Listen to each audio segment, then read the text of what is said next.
السلام علیکم میرے پیارے پیارے سامع بھائیوں اور میری پیاری پیاری سامع بہنوں۔ آج ہم افود گزر کے متعلق حدیث مبارکہ سنیں گے۔ چنانچہ ہمارا موضوع ہے آقا صلی اللہ علیہ وسلم ظلم کا بدلہ نہ لیتے تھے۔ سبحان اللہ۔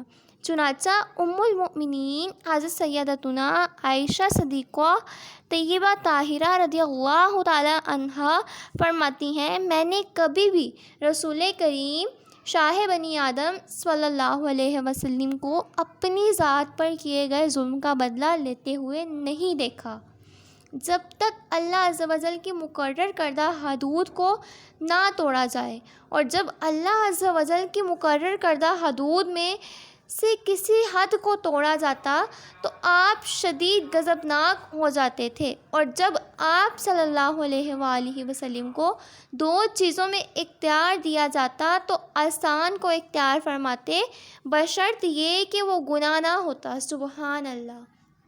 پیارے پیارے سامع بھائیوں اور میری پیاری پیاری سامع بہنوں، ہم نے افود گزر کے متعلق حدیث مبارکہ سنی ہے۔ انشاءاللہ عز و جل آج سے ہم بھی افود گزر کرنے کی پوری کوشش کریں گے۔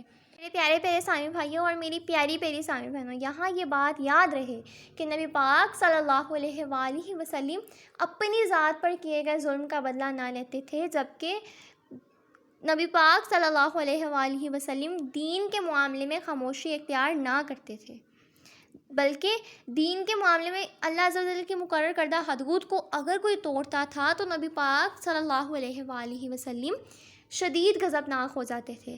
ہمیں بھی نبی پاک صلی اللہ علیہ وآلہ وسلم کی سنت پر عمل کرنا چاہیے، اور نبی پاک صلی اللہ علیہ وآلہ وسلم کی سنت پر عمل کرنے میں ہی بھلائی ہے۔ امید کرتی ہوں آپ کو میری ویڈیو پسند آئی ہوگی۔ آپ نے لائک، شیئر اور سبسکرائب ضرور کیا ہوگا۔ فی امان اللہ۔ اللہ حافظ۔